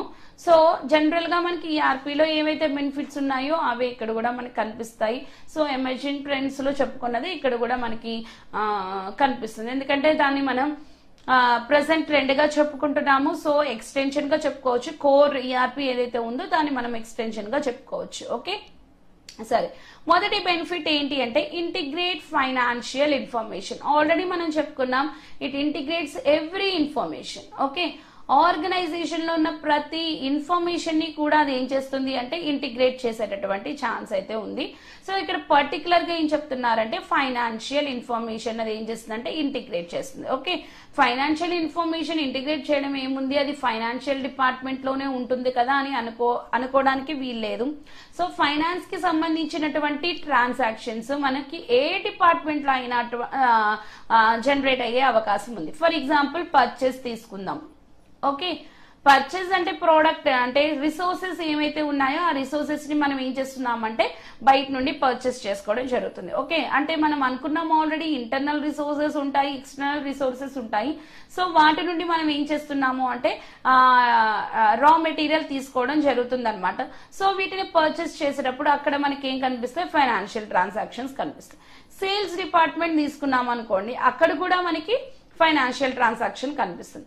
హెచ్ఆర్ డిపార్ట్మెంట్ హ్యూమన్ రిసోర్స్ తీసుకున్నాం అనుకోండి, ఎంప్లాయీస్ సంబంధించిన పే రోల్స్ ఇవన్నీ ఉంటాయి కదా, అక్కడ కూడా మనకి ఫైనాన్స్ ట్రాన్సాక్షన్స్ జరుగుతాయి అనమాట. ఓకే, ఈ విధంగా మొత్తం ఆర్గనైజేషన్ లో డిఫరెంట్ ఫంక్షనల్ ఏరియాస్ లో ఏదైతే ఫైనాన్షియల్ ఇన్ఫర్మేషన్ ఉందో ఆ ఇన్ఫర్మేషన్ మొత్తాన్ని కూడా ఒక చోట మనకి అది చూపించగలగదు అనమాట. ఓకే, సో అంటే డిఫరెంట్ ఫైనాన్స్ కి సంబంధించినటువంటి డిఫరెంట్ ఫంక్షనల్ ఏరియాస్ అన్నిటినీ కూడా అది ఇంటిగ్రేట్ చేసి ప్రాపర్ గా దానికి సంబంధించిన రిపోర్టింగ్ ని ఆటోమేట్ చేయడం అనేది జరుగుతుంది. ఓకే, సో దీని వల్ల ఏంటి అంటే మనం ఫైనాన్షియల్ ఇష్యూస్ అన్ని కూడా మనం పర్ఫెక్ట్ గా అనలైజ్ చేసేటటువంటి అవకాశం అయితే ఉందన్నమాట. ఓకే, నెక్స్ట్ వన్ ఏంటి అంటే integrate customer order information. Okay, customer order information. Customer order information ఏదైతే ఉందో అంటే ప్రోడక్ట్ కి సంబంధించిన ఆర్డర్స్ ఇన్ఫర్మేషన్ ఏదైతే ఉందో దాన్ని కూడా అది ఏం చేస్తుంది అంటే పర్ఫెక్ట్ గా ఇంటిగ్రేట్ అయ్యేటటువంటి ఛాన్స్ అయితే ఉంది. Okay, next standardize and speed up manufacturing process. Already మనం చెప్పుకున్నాము మ్యానుఫ్యాక్చరింగ్ ప్రాసెస్ ఏమవుతుంది అంటే ఇంప్రూవ్ అయ్యేటటువంటి ఛాన్స్ ఉంది. ఆల్రెడీ నేను చెప్పాను. సో ఎప్పుడైతే మ్యానుఫ్యాక్చరింగ్ ప్రాసెస్ ఇంప్రూవ్ అయిందో ఆపరేషనల్ కాస్ట్ అనేది ఆటోమేటిక్ గా ఏమైపోతుంది అంటే డిక్రీజ్ అయ్యేటటువంటి ఛాన్స్ ఉందన్నమాట. ఓకే, దీనివల్ల మనకి ప్రాఫిట్స్ అనేవి ఇంక్రీజ్ అయ్యేటటువంటి ఛాన్స్ అయితే ఉంది. ఓకే, సో ఈ విధంగా మ్యానుఫ్యాక్చర్ అంటే ఇక్కడ మనం కొన్ని pre defined tools functionalities use చేయడం ద్వారా మ్యానుఫ్యాక్చరింగ్ ప్రాసెస్ ని మనం ఏం చేస్తున్నామంటే స్పీడప్ చేయడం జరుగుతుంది. ఓకే, నెక్స్ట్ వన్ ఏంటి అంటే reduce inventory. Okay, reduce inventory అనేది ఎలా జరుగుతుంది అంటే మనం ఇక్కడ రిపోర్ట్స్ అనేవి జనరేట్ చేస్తున్నాము అన్నాం. సో మనకి డైలీ కూడా ఏమవుతుంది అంటే ఏ రోజుకి ఆ రోజు రిపోర్ట్ అనేది రావడం జరుగుతుంది. ఓకే, సో ఈ రిపోర్ట్స్ ని కనుక మనం అనలైజ్ చేస్తే ప్రతిరోజు మనం ఎంత సేల్స్ చేస్తున్నామో తెలిసిపోతుంది. ఓకే, సో ఒకవేళ ఎక్కువ ఉన్న ప్రొడక్షన్ తక్కువ ఉన్నా దాన్ని మనం అడ్జస్ట్ చేసుకునే ఛాన్స్ ఉంది. ఓకే, జనరల్ గా ఏంటి అంటే ప్రోడక్ట్ ని మనం ఇన్వెంటరీలో పెట్టకుండా డైరెక్ట్ గా సేల్స్ కి పంపించేయడానికి ఎక్కువ ఆర్గనైజేషన్స్ ఇంట్రెస్ట్, అంటే స్టాక్ అనేది మెయింటైన్ చేయకుండా ప్రొడక్షన్ టు సేల్స్ డైరెక్ట్ గా జరిగిపోయేటటువంటి సిచ్యువేషన్స్ వాళ్ళు ఎక్కువగా ఇష్టపడుతూ ఉంటారు. సో ఇన్వెంటరీలో స్టాక్ లేకుండా, స్టోరేజ్ లేకుండా స్పీడ్ గా అయిపోయేటటువంటి ప్రాసెస్ అన్నమాట. ఓకే, సో ప్రొడక్షన్ అవ్వగానే ఫర్ ఎగ్జాంపుల్ రోజు మనకి 100 ఐటమ్స్ సేల్ అవుతున్నాయి అనుకుందాం, మనం 60 మాత్రమే ప్రొడ్యూస్ చేస్తున్నాము. సో మనం స్పీడప్ చేసుకోవాలి, ఇంకొంచెం స్పీడప్ చేసుకొని దాన్ని 40కి ఇంకా 40 ఐటమ్స్ ని ఇంక్రీజ్ చేసుకోవాలి. ఒకవేళ 100 సేల్ అవుతున్నాయి బట్ 160 ఇంప్లిమెంట్ మనం చేస్తున్నాము అనుకోండి, మనకి 100 సేల్ వెళ్ళిపోతాయి, 60 ఏమైపోతుందంటే ఇన్వెంటరీలో ఉండేటటువంటి ఛాన్స్ అయితే ఉందన్నమాట. సో మనకి స్టాక్ పెరిగిపోతుంది. అలా కాకుండా మనం ఎప్పుడైతే ప్రొడక్షన్ అయిపోయిందో డైరెక్ట్ గా సేల్స్ కి పంపించేసుకునే విధంగా ఉండాలి. సో ఇలా ఉండాలి అంటే మనకి తెలిసి ఉండాలి ఎంత సేల్స్ జరుగుతుంది, ఎంత ప్రొడక్షన్ జరుగుతుంది. సో ఇదంతా ఆటోమేటెడ్ రిపోర్ట్స్ ఉండడం వల్ల మనకి ఇన్వెంటరీ అనేది ఏమైపోతుంది అంటే తగ్గిపోతుంది. సో ఇన్వెంటరీ ఎప్పుడైతే తగ్గిందో దాని మెయింటెనెన్స్ కూడా ఏమైపోతుంది, తగ్గిపోతుంది. సో ఆ మెయింటెనెన్స్ కాస్ట్లు కూడా ఏమవుతాయంటే మనకి రెడ్యూస్ అయ్యేటటువంటి ఛాన్స్ అయితే ఉందన్నమాట. Okay, next one standardize human resource information. So human resource information కూడా ఏమవుతుంది అంటే ప్రాపర్ వేలో ఉండడం జరుగుతుంది. సో ఎంప్లాయీకి సంబంధించినటువంటి డీటెయిల్స్, ట్రాక్స్ ఏమైతే ఉన్నాయో సో అవన్నీ కూడా ఒక ప్రాపర్ వేలో వర్క్ అయ్యేటటువంటి ఛాన్స్ అయితే ఉందన్నమాట. ఇది బెనిఫిట్స్. ఓకే, ఎక్స్టెండెడ్ ఈఆర్పి యొక్క బెనిఫిట్స్. ఓకే, ఇంటిగ్రేషన్, తర్వాత ఇంటిగ్రేట్ ఫైనాన్షియల్ ఇన్ఫర్మేషన్, తర్వాత ఇంటిగ్రేట్ కస్టమర్ ఆర్డర్ ఇన్ఫర్మేషన్, అలాగే రెడ్యూస్ మ్యానుఫ్యాక్చరింగ్ ప్రాసెస్ అంటే స్పీడ్ అప్ చేస్తుంది అనమాట. తర్వాత ఇన్వెంటరీ అనేది రెడ్యూస్ అయిపోతుంది, అలాగే హ్యూమన్ రిసోర్స్ ఇన్ఫర్మేషన్ ని కూడా చక్కగా మెయింటైన్ చేస్తుంది. ఓకే, ఇది extended ERP. Okay, next topic వచ్చేటప్పటికి సిఆర్ఎం. చాలా చాలా చాలా మెయిన్, ఆల్రెడీ ఎమర్జింగ్ ట్రెండ్స్ లో మనం చెప్పుకున్నాము, it is at the top. Okay, ఈఆర్పిలో మెయిన్ ఫోకస్ అంతా కూడా ఎక్కువ దేని మీద ఉంటుందంటే సిఆర్ఎం. ఓకే, ఎందుకు అనంటే ఏ బిజినెస్ కైనా కూడా మనకి జనరల్ గా వాడుక భాషలో కూడా అంటూ ఉంటారు కదా కస్టమర్ దేవుళ్ళు అని. ఓకే, సో కస్టమర్స్ అనేవాళ్ళు లేకపోతే, కొనేవాళ్ళు లేకపోతే మన బిజినెస్ అనేది ఇంక్రీజ్ అయ్యేటటువంటి ఛాన్స్ లేదు. ఓకే, సో కస్టమర్ అనేవాళ్ళు బేసిక్ నీడ్ గా మనం చెప్పుకోవచ్చు, ఆర్గనైజేషన్ కి బేసిక్ ఎసెట్ అన్నమాట. ఓకే, సో కంపల్సరీ ఉండాల్సిన. సో వీళ్ళని మనం ఏం చేయాలి అంటే సాటిస్ఫై చేయాలి. ఎప్పుడైతే కస్టమర్ ని మనం సాటిస్ఫై చేస్తున్నామో అప్పుడు మాత్రమే మనం సర్వైవ్ అయ్యేటటువంటి అవకాశం ఉంది. ఓకే, సో కస్టమర్ ని సాటిస్ఫై చేయడానికి జనరల్ గా ఇవన్నీ పక్కన పెడితే కస్టమర్ ని సాటిస్ఫై చేయడానికి ఏంటి అంటే మనం తక్కువ కాస్ట్ లో పే చేయాలి, అలాగే క్వాలిటీ అనేది ఏమో హైగా ఇవ్వాలి. కాస్ట్ ఏమో తక్కువగా ఉండాలి, క్వాలిటీ అనేదేమో హైగా ఉండాలి. ఓకే, సో క్వాలిటీ హైగా ఉండి కాస్ట్ తక్కువగా ఉండాలి అంటే, కాస్ట్ తక్కువగా ఉండాలి అంటే మనం ఏం చేయాలి అంటే దీనికి సంబంధించిన రిలేటెడ్ కాస్ట్ ఏమైతే ఉన్నాయో అవి డిక్రీజ్ చేసుకుంటూ రావాలి. Okay, operational cost, maintenance cost. Okay, అలాగే ఇలాంటివన్నీ ఏమైతే ఉన్నాయో ఇవి రెడ్యూస్ చేసామనుకోండి, ఆటోమేటిక్ గా ప్రొడక్ట్ కాస్ట్ కూడా ఏమవుతుంది అంటే రెడ్యూస్ అయ్యేటటువంటి ఛాన్స్ ఉంది. సో క్వాలిటీని కూడా మనం మంచిగా మెయింటైన్ చేయగలిగినప్పుడు కస్టమర్ ని మనం ఏం చేయగలము అంటే సాటిస్ఫై చేయగలం. ఓకే, సో కస్టమర్ ని సాటిస్ఫై చేయడంతో పాటు కస్టమర్ తో మనం గుడ్ కమ్యూనికేషన్ ని కూడా మనం మెయింటైన్ చేయగలగాలన్నమాట. ఓకే, సో కమ్యూనికేషన్ సరిగా లేదు అనుకోండి, అప్పుడు కూడా కస్టమర్ కి ఫర్ ఎగ్జాంపుల్ నా దగ్గర మంచి ప్రోడక్ట్ ఉంది, తక్కువ కాస్ట్ లో ఉండి వేరే వాళ్ళకన్నా నేను తక్కువగా ఇస్తున్నాను, వేరే వాళ్ళ క్వాలిటీ కన్నా నా క్వాలిటీ ఎక్కువగానే ఉంది, కానీ నేను కస్టమర్ తో రిలేషన్షిప్ మెయింటైన్ చేయట్లేదు. సో కస్టమర్ కి తెలియదు. ఓకే, సో కస్టమర్ కి తెలియజెప్పాలన్నమాట.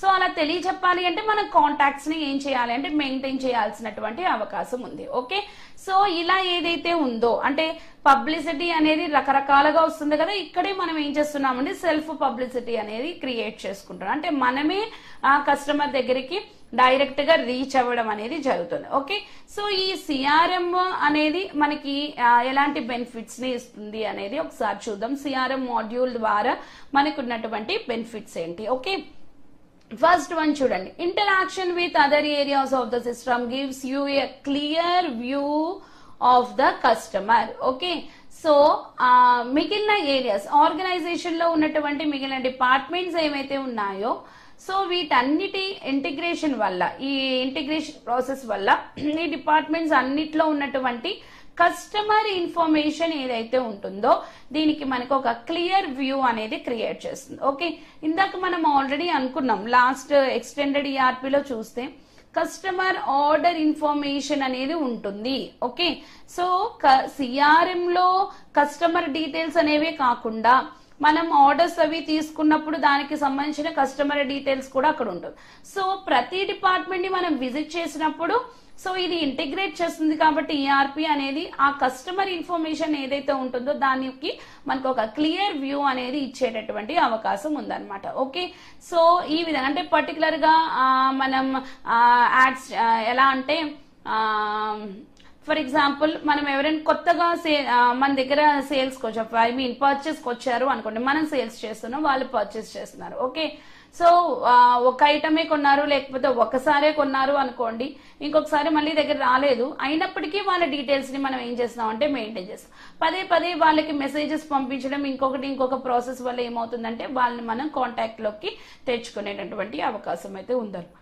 ఓకే, ఈ విధంగా మనం ఏం చేస్తాము అంటే కస్టమర్ కు సంబంధించిన ఇన్ఫర్మేషన్ కి సంబంధించిన ఒక క్లియర్ వ్యూ అనేది మనం సిఆర్ఎం ద్వారా పొందడం జరుగుతుంది. Okay, next one, maximizing opportunities and retaining high value customer enhances revenue and profits. Okay, high value customers ని మనం మెయింటైన్ చేయాలి. హై వాల్యూ కస్టమర్స్ అంటే ఏమి రెగ్యులర్ కస్టమర్స్ మనకి ఎవరైతే ఉన్నారో లేకపోతే హై కాస్ట్ అంటే కాస్ట్ అంటే ఎక్కువ పర్చేస్ చేసే వాళ్ళు ఎవరైతే ఉన్నారో వాళ్ళ వల్ల మనకి ఏంటి అంటే ప్రాఫిట్ అనేది పెరిగేటటువంటి అవకాశం ఉంది. Okay, next, provides value added services enable you to stay ahead of your competitors. Okay, మనం సిఆర్ఎం లో అంటే కస్టమర్ గురించి ఇక్కడ మాట్లాడుకుంటున్నాం.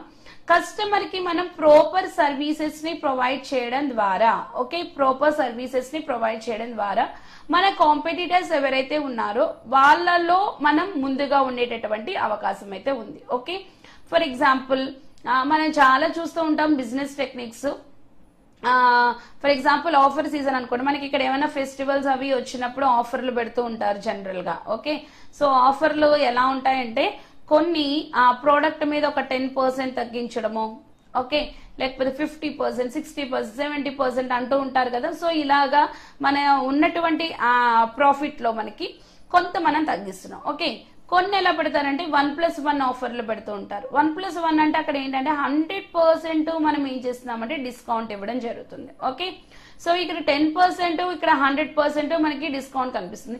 సో 10% పెట్టిన వాడి దగ్గర కంటే కూడా 100% డిస్కౌంట్ పెట్టిన వాడి దగ్గర ఎక్కువ కస్టమర్స్ ఉండేటటువంటి అవకాశం ఉంది. ఓకే, సో ప్రెసెంట్ ఏదైతే రన్ అవుతుందో దానిలోనే మన కస్టమర్ కి మనం బెటర్ సర్వీస్ ని ఇవ్వడం ద్వారా మనం ఏం చేయొచ్చు అంటే ప్రాఫిట్స్ గెయిన్ చేసేటటువంటి అవకాశం అయితే ఉంది. ఓకే, అదే ఆన్లైన్ లో మనం చేస్తున్నాము అనుకోండి, కొన్నిసార్లు మనం చూస్తూ ఉంటాం సీజనల్ గా లేకపోతే ఏదైనా ఫెస్టివ్ సీజన్స్ అలాంటివి జరిగినప్పుడు ఫ్రీ షిప్పింగ్, యాక్చువల్ గా షిప్పింగ్ కాస్ట్ కూడా ఉంటుంది కదా, ఫ్రీ షిప్పింగ్ అంటూ ఉంటారు. ఓకే, కొన్ని ఫ్రీ షిప్పింగ్ ఉండవు, షిప్పింగ్ కాస్ట్ కూడా పడుతుంది అనమాట.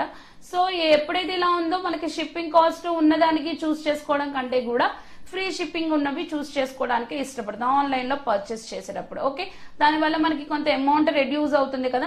సో దీని ద్వారా కూడా మనం ఏం చేయొచ్చు అంటే మన కాంపిటీటర్స్ కంటే అంటే మనం ఎక్కువ కస్టమర్స్ ని అట్రాక్ట్ చేసేటటువంటి అవకాశం అయితే ఉందన్నమాట. ఓకే, సో ఇలా మనం కొన్ని సర్వీసెస్ ని వాల్యూ యాడెడ్ సర్వీసెస్ ని ప్రొవైడ్ చేయడం ద్వారా కాంపిటీటర్స్ ని మనం తట్టుకునేటటువంటి ఛాన్స్ ఉంటుంది. Okay, next, improve product development and service delivery process. Okay, so customer తో మనకి మంచి రిలేషన్షిప్ ఉన్నప్పుడు కస్టమర్ డీటెయిల్స్ మనం మెయింటైన్ చేసినప్పుడు ప్రోడక్ట్ డెవలప్మెంట్ అలాగే సర్వీస్ డెలివరీ ప్రాసెసెస్ కూడా ఇంప్రూవ్ అయ్యేటటువంటి అవకాశం అయితే ఉంది. Next, prepare your personal with in depth knowledge of the customer need.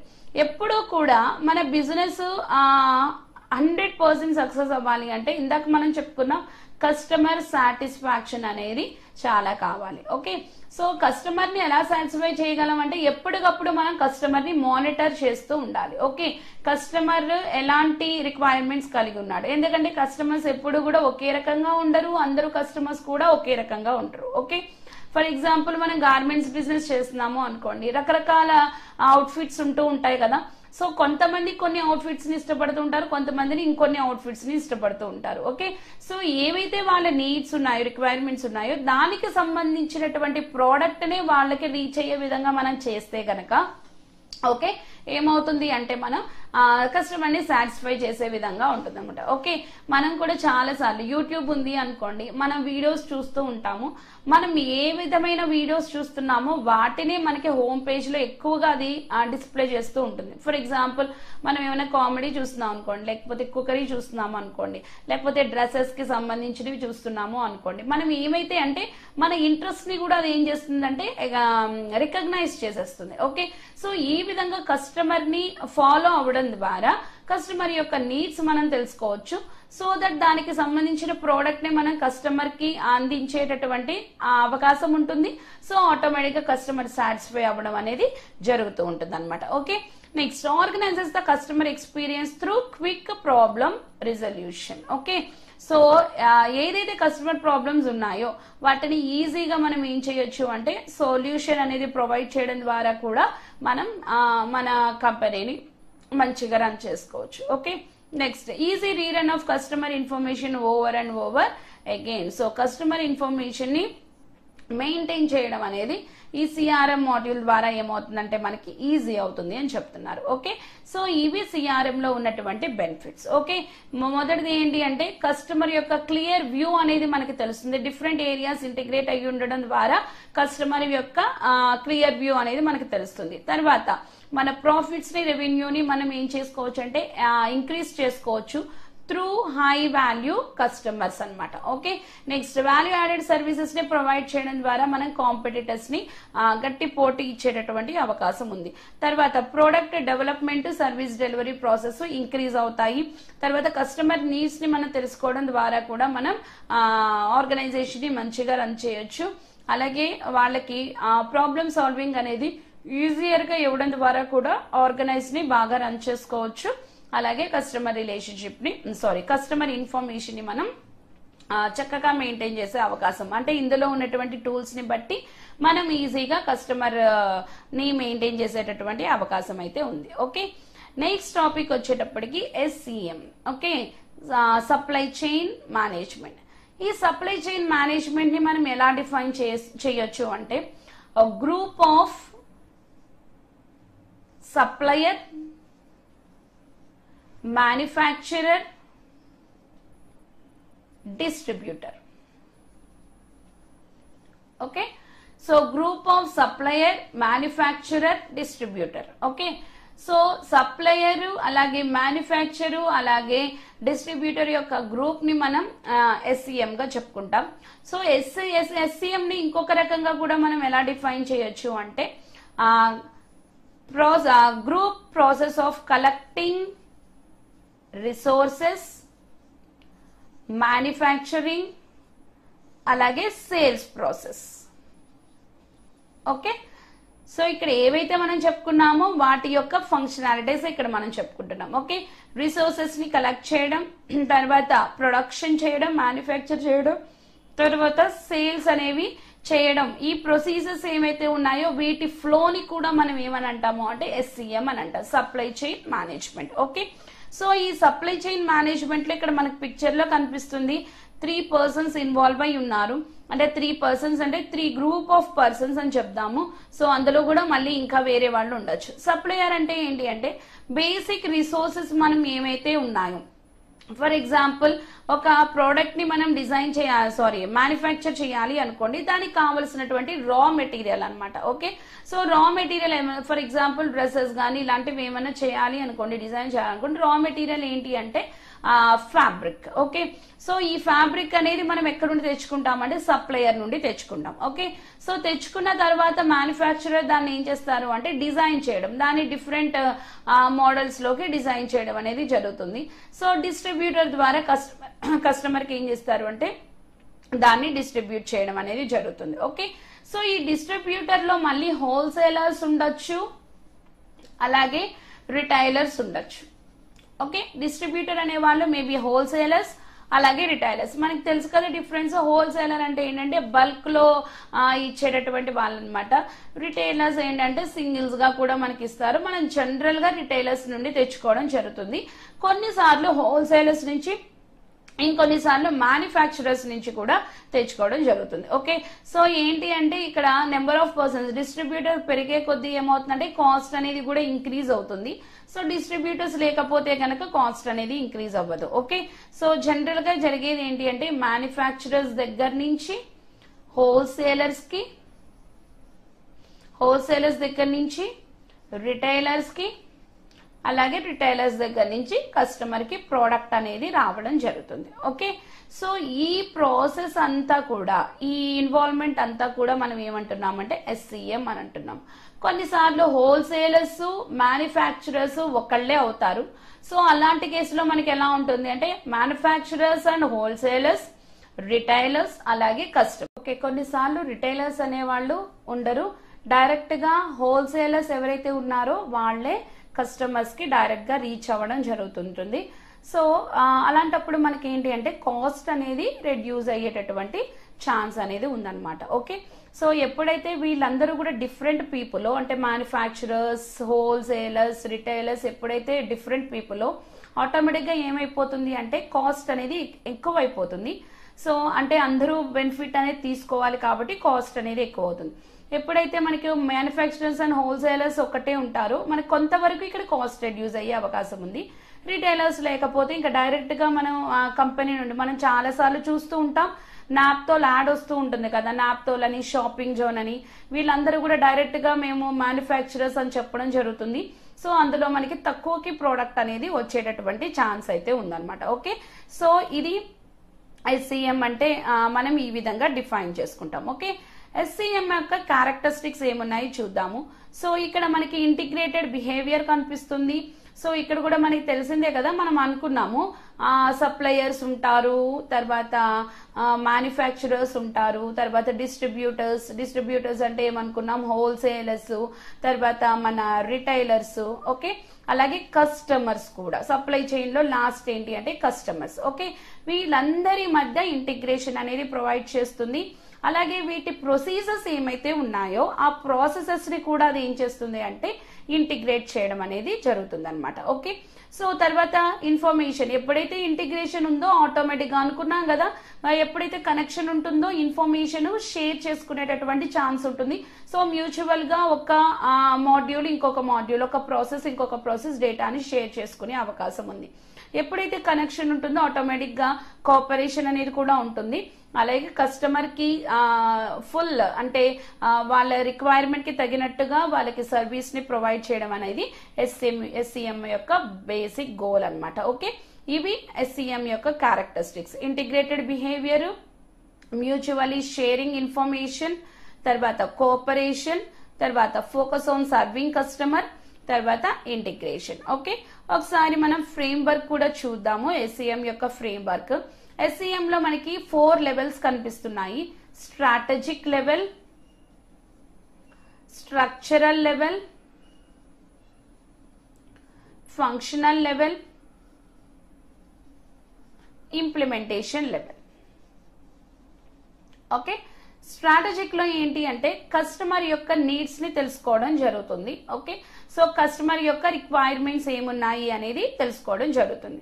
Structure లోకి వచ్చేటప్పటికి ఏంటి అంటే ఛానల్ డిజైన్, అంటే మనం డైరెక్ట్ గా చేస్తున్నామా బిజినెస్, లేకపోతే ఇండైరెక్ట్ గా చేస్తున్నామా. ఇంతకు ఆల్రెడీ మనం చెప్పుకున్నాం, మ్యానుఫ్యాక్చరర్ నుండి డైరెక్ట్ గా కస్టమర్ కి వచ్చేటటువంటి ఛాన్స్ ఉంది ప్రోడక్ట్, లేకపోతే manufacturer to wholesaler to retailer to customer. Okay, ఇలా కూడా వచ్చేటటువంటి ఛాన్స్ ఉంది. ఇది డైరెక్ట్ ఛానల్, ఇది ఇండైరెక్ట్ ఛానల్. సో ఏ ఛానల్లో మనం వర్క్ చేస్తున్నాము, అలాగే మన నెట్వర్క్ కి సంబంధించిన ఏ నెట్వర్క్స్ యూజ్ చేస్తున్నాము, ఏ ఇన్ఫ్రాస్ట్రక్చర్ యూజ్ చేస్తున్నాము, ఇదంతా కూడా స్ట్రక్చరల్ లోకి వస్తుంది అనమాట. ఓకే, తర్వాత ఫంక్షనల్ లోకి వచ్చేటప్పటికి ఏంటి అంటే వేర్ హౌస్ డిజైన్, అంటే మనం డేటాని ఆ ప్రోడక్ట్ ని స్టోర్ చేయడానికి మనం ఎలాంటి వేర్ హౌస్ యూజ్ చేస్తున్నాం, అలాగే ట్రాన్స్పోర్టేషన్ అండ్ షిప్పింగ్ కి సంబంధించినటువంటి ఆ మేనేజ్మెంట్ అంతా కూడా ఫంక్షనల్ లెవెల్లో ఉంటుంది. అలాగే మెటీరియల్ ప్రొడక్షన్ కి ప్రోడక్ట్ కి సంబంధించినటువంటి మెటీరియల్ మేనేజ్మెంట్ కూడా మనకి ఫంక్షనల్ లోనే జరుగుతుంది. ఓకే, నెక్స్ట్ వన్ ఏంటంటే ఇంప్లిమెంటేషన్ కు వచ్చేటప్పటికి వాటి functional system, okay, processing system, అలాగే పాలసీస్, అలాగే ఫెసిలిటీస్, అలాగే ఆర్గనైజేషన్ అండ్ చేంజ్ మేనేజ్మెంట్, ఇదంతా కూడా ఇంప్లిమెంటేషన్ లోకి వస్తుంది. ఓకే, సో ఫ్రేమ్ వర్క్ లో మనకి 4 లెవెల్స్ ఉంటాయి: strategic, structural, functional, implementation. Strategic లో రిక్వైర్మెంట్స్ తీసుకుంటాం, స్ట్రక్చర్ లో ఏ మోడ్ లో మనం ఏ మోడ్ లో వర్క్ చేస్తున్నామో అలాగే ఏ ఎన్విరాన్మెంట్ లో వర్క్ చేస్తున్నాం. తర్వాత ఫంక్షనల్ లోకి వచ్చేటప్పటికి ప్రోడక్ట్ ని మేనేజ్ చేయడానికి సంబంధించినటువంటి ఫంక్షనల్, తర్వాత ప్రోడక్ట్ ని ఇంప్లిమెంట్ చేయడానికి ఇంప్లిమెంటేషన్ లెవెల్లో ఉండడం అనేది జరుగుతుంది అనమాట. ఇది SCM కి సంబంధించినటువంటి